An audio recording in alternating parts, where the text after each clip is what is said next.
the philosophy of what is called secular humanism dates back all the way to one of the ancient Greeks, Protagoras, who whose famous quote was, "Man is the measure of all things," man in the generic sense. But unlike other philosophers who think that we can discover true knowledge, Protagoras did not think truth was out there for us to be discovered. In other words, when he said man is the measure of all things, he did not intend by it to say that human beings are capable of discovering all knowledge. I mean, that's, of course, the assumption of many of the later philosophers that, but what he meant was human beings themselves determine truth. They don't discover truth. And when I was at the University of Virginia, we had a very famous philosopher who taught in two programs at once, Richard Rorty, and he was a contemporary advocate in this tradition. And secular humanism is very much alive and well. I remember doing a stint as a radio announcer and hearing a Southern Baptist preacher talk about the Humanist Manifesto, in parallel to the Communist Manifesto. And I thought, come on, that's a little bit of a stretch. And then, I don't know, about 2 years later, I was at a big meeting of 5,000 philosophers. It was actually held downtown that year. The American Philosophical Association, they had a book table, and there were 3 different editions of the Humanist Manifesto. Basically, secular humanists, most of them tend to idolize science. They tend to believe that this life is all there is, and that we ought to make the best of it. Now, existentialism was not historically considered part of secular humanism, but this little piece, Existentialism as a Humanism, was first written as either a magazine or newspaper piece, I forget which, but in other words, it was written for public consumption, and Sartre tried to say that I'm in the same camp with the secular humanists on many things. So, this particular article, which gets reprinted in a lot of intro to philosophy textbooks, is a very good way to not only learn a little bit about the libertarian as a stance on free will, but also about Jean-Paul Sartre's existentialism. And we don't do a lot on continental philosophy, since we're trying to give you a background in the history of the subject. But people had been looking at existentialism as a very depressing philosophy. Says it leads to despair and inaction because it bars the door to the solution of many philosophical problems, because they tend to be very nihilistic and deny that we're really going to find the truth of the matter. In other words, they take a very different stance on the ability of philosophy to solve its own problems than, say, somebody like Descartes did. Descartes thought philosophy could definitely solve its own problems, but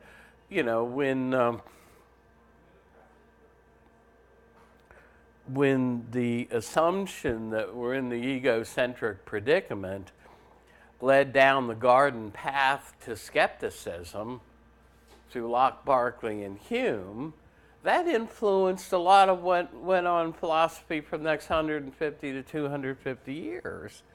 And it influenced a lot of people in the 20th century to think we can't really solve some of the fundamental issues that philosophy raises. To be skeptical and nihilistic about things. That's why I say, if you want to really understand why we live in a cynical, skeptical age, learn what went on in modern philosophy, because there's the foundation of it. So also saying evolution emphasizes the negative aspects of human life, death, our dread of death, and omits the positive side of the human situation. And he also tries to address, and I think he doesn't succeed. I've also used this as to illustrate a type of subjective thinking in morality that says there's nothing more to morality than what a given individual says is morally right or wrong, which is called subjectivism. Since we're focusing on this mostly for what he says about freedom of choice and the attaching moral responsibility, we're going to kind of downplay some of these other things this article touches on. But it's a nice article because, as I say, it was originally addressed to a broad audience. Sartre has a lot of technical works that are very hard to plow through, and some of them are 800 to 1,000 pages long. So this is an attempt to give the basics of existentialism. There are Christian theologians and even Jewish theologians who fit in the existentialist mold. They, for the most part, reject the authority and the historical literalness of the Bible, but tend to think that there are some positive things about living that we can learn from existentialism, and they emphasize things like our freedom of choice and living an authentic life, and try to couch that in religious terms. Sartre is aware of this, but that's not his direction. Sartre is straightforwardly and unapologetically an atheist. All right? He thinks that's the best way to be an existentialist, to leave God out of the picture. Now, we didn't do a lot on Nietzsche for the sake of time when we're looking at some things on God. But his famous quote that God is dead is not meant to be taken literally. He was not saying that the God of the Bible was once alive and very well, thank you, but at some point passed away. No, what he's saying is more like the concept of God is irrelevant and unnecessary to contemporary life, that we ought to just do away with talk about God. And so that's basically where he's coming from, whether you agree with him or not. So Sartre is an atheistic existentialist, but he says both the religious and the atheistic existentialists share one common basic assumption, and it has to do with their denial of essential natures in things, a doctrine that the ancients, even Aristotle, but certainly Plato and Socrates, held near and dear to them, that we have essential natures and that human beings have an essential nature that can be discovered. And you saw Descartes trying to, even though he rejected some of the traditional definitions of man in the generic sense, human beings as rational animals, nonetheless, he's trying to say, well, what is this I that the I think, therefore I am is referring to? What am I essentially as a human being? You know, and he comes out with a picture that we're a dual entity and that in our mind takes place various mental processes that, thinking, willing, believing, etc. That our mind is like a quasi-mechanical machine, on an analogy with the machine of the body. For Sartre, you got to understand that for him there is no pre-existing essential nature to human beings that we can discover. It's not that we're rational animals. It's not where Descartes was going, although he likes Descartes. And so the assumption that he shares with other existentialists is that existence comes before essence. Existence precedes essence. In other words, what he's saying is, we do not come into this world with an essential human nature that human beings, if we investigate into the nature of things, can discover. What he's saying is, he shares with the secular humanists the assumption that man is the measure of all things. And that includes defining what human beings are. In other words, the nature of human beings for him is not something to be discovered by human beings. It is something that human beings manufacture or make up. Existence precedes essence means we first exist. And then afterwards we decide what our essence is, what the essential nature of a human being is. Now you can see that's a very different approach from the approach that we've seen from other philosophers. So he says there are some things, take a manufactured item. He calls it a paper knife. I think of this, someone said, well, what he really meant was just a letter opener. But it doesn't matter whether it's my more complicated paper knife with the handle or a letter opener. A paper knife, he said, has an essential nature before it ever exists. In other words, in the plan and design of that paper knife, whoever designs it figures out, well, what is it going to be essentially? Before any of those products ever existed. And then they make them according to the plan. So for those things, their essential nature, their essence comes before they ever exist.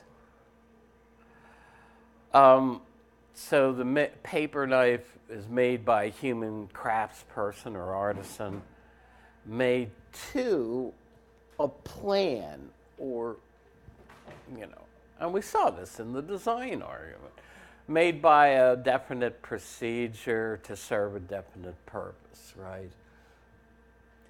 Now, Sartre says this would be the case if human beings we're creations of God, as many religious traditions say we are, right?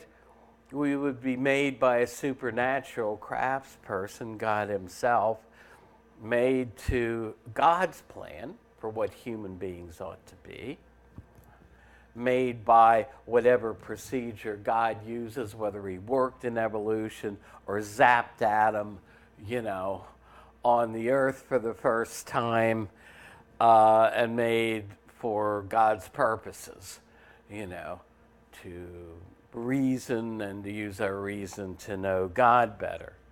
But you say, well, wait a second. I thought you said Sartre was an atheist. Yeah. So what happens when you drop God out of the picture here? He says, some philosophers have tried to put God into the background.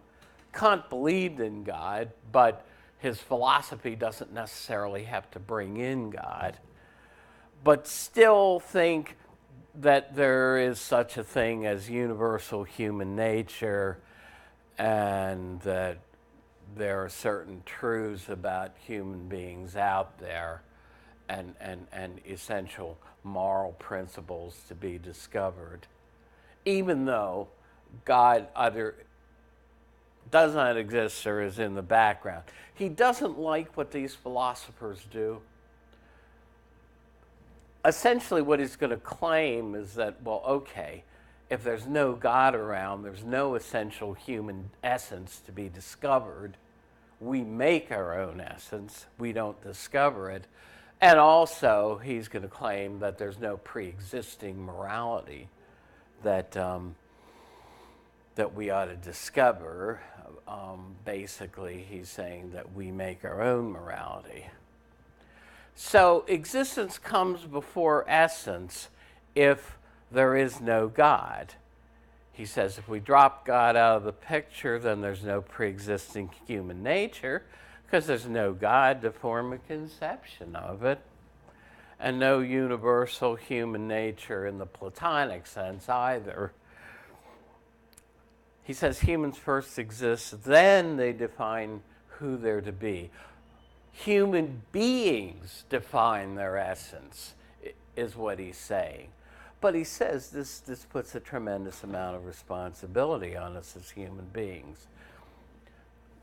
So he says the first assumption of existentialism is that human beings, man in the generic sense, man is nothing else but what he makes of himself. And I think these pages refer to a different text. It's been so long ago, I forget what I was using when I made these.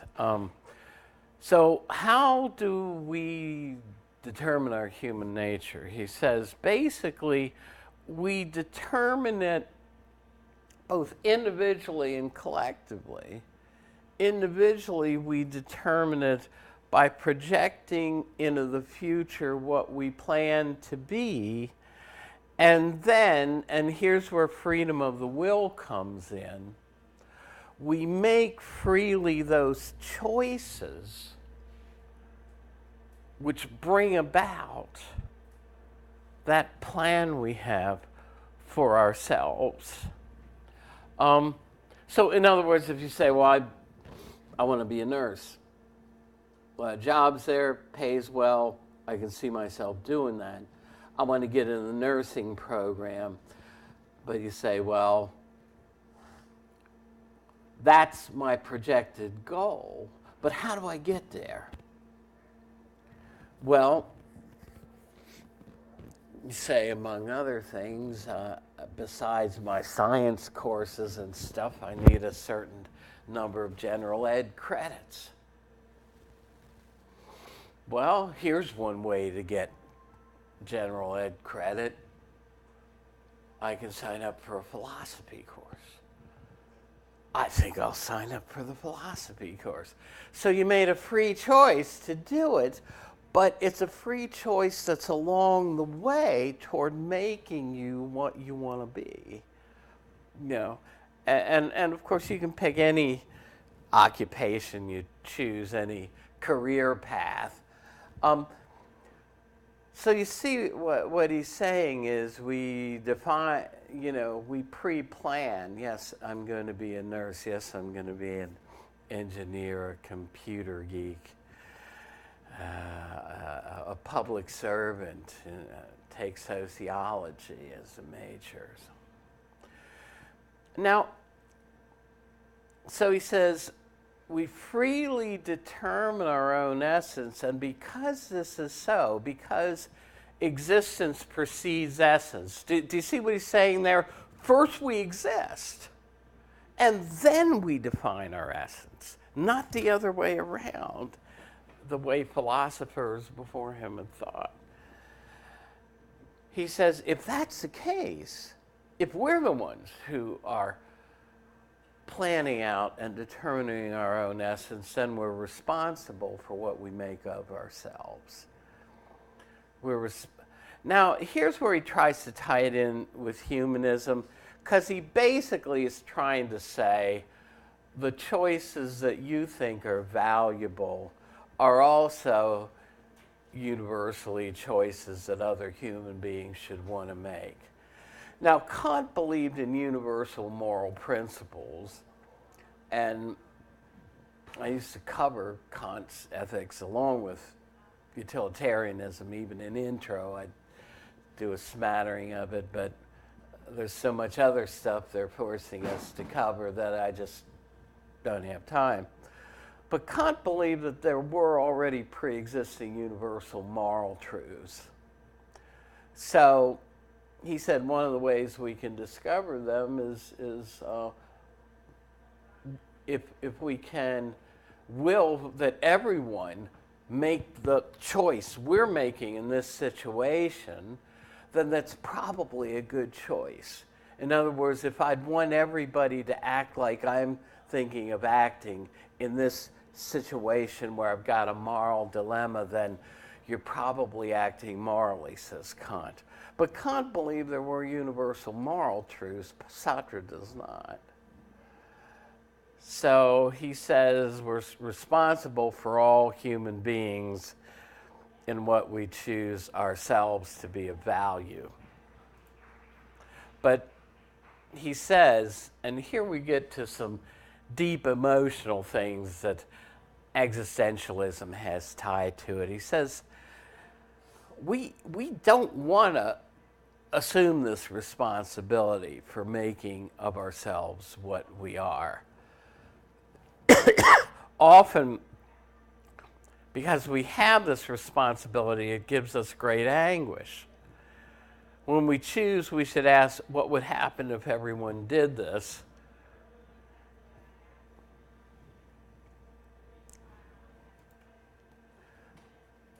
This illustration, which is from the same article, I think lets you know the bottom line that Sartre really does think morality is any person's call, even though he tries to say, when I choose, I should make the same choices that I think other people in the human community would want to make. This article, I think, came out originally in something like 1948 or 49, even though it's been republished endlessly. And Sartre was very much influenced by World War II. He not only was in France during the Nazi occupation of France in the Second World War, but he actually was an underground publisher of pamphlets against the Nazis. He had probably been killed had they caught him. So he says, take a military leader who, say, has to order or is thinking that he should order a charge, say, on a Nazi machine gun nest, right? Can I go around this, or how can I leave this active machine gun nest here to ambush somebody else? Should I order a charge? And he says he may send a dozen men to their deaths in ordering that attack. And so he feels anguish at this decision. But what he says is, choose and you give moral value to whatever choice you make, not the other way around. Well, that's an awful lot like saying it is our choosing a given course of action that makes it right, right? Rather than our thinking, well, what is the right thing to do here? You see, what Sartre is saying is, make your choice, and that's the right thing. What you choose determines what is right, not the other way around. It's not a matter of figuring out what is right and then choosing that course of action, whether it's to order the attack or not. Well, that's pretty much to say that morality is an individual person's call. So he talks about existential anguish at this. He gives, and I think it's in that reading, talks about a student coming to him with a moral dilemma about whether he has a responsibility to flee France, try to make his way to the Free French forces in England, and train with them for an eventual invasion. So is his responsibility to the wider country, but he says his father was a Nazi sympathizer who is no longer around. His mother has no one but him. She's all he has. He loves his mother. Is the right thing to do, staying at home and taking care of my mother's needs? And Sartre, after arguing that traditional morality won't give us a good answer one way or the other, basically says to the student, look, you make a choice. And in choosing, you will determine the right course of action. So now, we try to escape this responsibility for making our own decisions and making what we can out of ourselves. And here's where other notions of free will come in. He says we can try to escape this responsibility by pretending that something like determinism is true. For Sartre, it's not. And remember the Holbach. I mean, there's this question in the free will debate. What do we do with this common sense, gut level feeling that I'm really deliberating, I'm really making free choices, this is not an illusion, I do have a choice between A and B, and in this case I'm going to choose B, but I just as easily could have chosen A. What do we do with those convictions? Well, of course, for the determinists, that's an illusion, especially for the hard determinists, this inner feeling we have that we really are making free choices.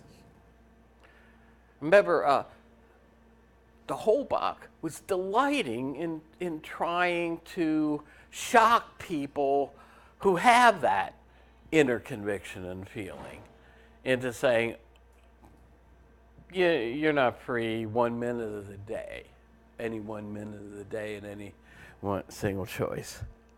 So what are we to do with this subjective feeling of freedom? Well, Sartre says, I'm not going to determine my philosophy by looking at what the chemists and the physicists and the biologists say, because again, he's a little skeptical about knowledge in those areas to begin with, and then decide what I ought to believe as a philosopher. He says, you know what? Descartes did have it right there. He says, rather than look at scientific theories to determine what I ought to believe about free will, I'm going to start where Descartes started. He calls it subjectivity. Existentialists are famous for making their own terminology endlessly. But basically, he says, my standpoint is our inner subjective understanding that we really are making free choices. So in a sense, he's saying, I don't care what the scientists say.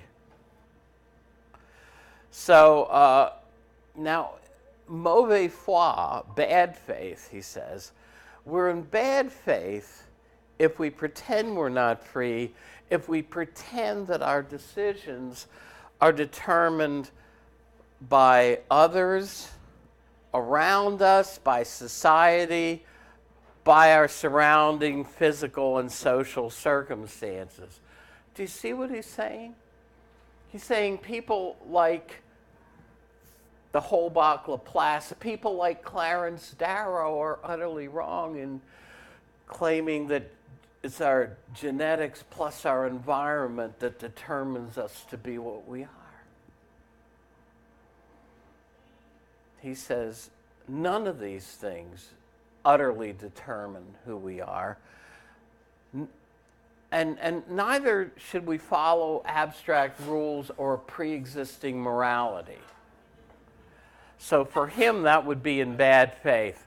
So in bad faith, we pretend we're determined things and not free human beings. We claim that we are, he has this phrase, being in itself. Now, he will admit that the scientists are right about rocks and trees and shrubs and stuff in nature. They do follow fixed scientific laws. But he says, we're not part of that. As human beings, we are what he calls being for itself. It's the difference between être en soi and être pour soi in the French. And as being for itself, we have freedom. We're not bound by our causal past. We can rise above it. So again, être pour soi then is a completely free existence status he gives to human beings, along with the resultant responsibility. Être en soi is the existence status of inanimate things, or even things like trees. They're completely determined by causal laws, and they're not free. So he would say somebody like Laplace and de Holbach, they're right about those things, but he would say they're wrong about human beings. So I'm going to skip on this because it's mostly about moral guidance. But again, he thinks that we would also be in bad faith to claim that our choices are bound by a traditional morality, as well as we would if we claimed that our choices are bound by our causal history, by our genetics or our environment. If there's no fixed human nature, we can't appeal to it. So he says there's no determinism, right? Man is free, man is freedom. So in his famous phrase, we're condemned to be free. And now I'm going to go past this mostly because he says we don't have any moral guidelines, pre-existing moral guidelines. And here's where I talk about the person who comes to him. But man is nothing for him, nothing else but the sum of his prior actions. Now, in other words, he says a homosexual would be in bad faith if that person said, I'm genetically determined to be gay, or I'm determined by my family environment. Remember, Sartre has no traditional morality from which to use the basis to say that living a gay life is any worse than any other kind of sexual preference somebody would have. And he certainly has no traditional sexual ethics. But Sartre says if somebody's gay, it's a result of their own free choices, and they ought to take responsibility for what they have made of themselves. Now, of course, a lot of people would bristle at that, but that is the side of that debate, the nature versus nurture. It's not even nature versus nurture, it's freedom versus nature or nurture, you know. Now you say, well, wait a second, there are a lot of things I can't do, right? I can't walk across North Avenue and not pay attention to traffic. I can't flap my arms and fly or drink a deadly poison and survive. But he says I can react against them. He calls these limitations our facticity. But here's where I think he gives the game away. We are causally determined to a degree by what our bodies do. You know, he says as being for ourselves, we can choose to deny our facticity, not to cross the street, not to drink poison, or to bang on the hood of cars if they try to say something. But aren't we, in denying our facticity, reacting against a pre-existing human nature? There just are some things about us that are part of who and what we are that we cannot change, right? I'm never going to be able to be like one of the birds and jump out that window and flap my arms and fly safely to the ground, right? It's going to be bad news if I go out that window on the third floor, right? The second floor here. You know, and so he said, you know, yeah, to a certain extent, an alcoholic can drink a fifth of scotch and live, and somebody who's not used to drinking might be killed by doing that. But you take the deadlier poisons like cyanide or something, and you're not going to survive. So we can't do these things. So, you know, the question is, are we as totally free as he wants to say? And again, if others limit our freedom of choice, he says we can react against them. We can bang on the hoods of cars, you know, but you shouldn't be standing in the road against them. You know, I remember one time I was daydreaming and, oh, here comes a train from another direction. You know, and of course, I mean, getting run over by a train can ruin the whole rest of the day for you, you know. So I was thinking, Borowski, you got to pay more attention here, guy. I was trying to get to the shuttle bus across the tracks, and I had just gotten out of one, and I didn't notice that there's another one coming in the other direction. So. Okay, we're going to go to the next. We may go to utilitarianism. I got to look at this today in the office and get my act together. Okay, thanks a lot. If you still need to know.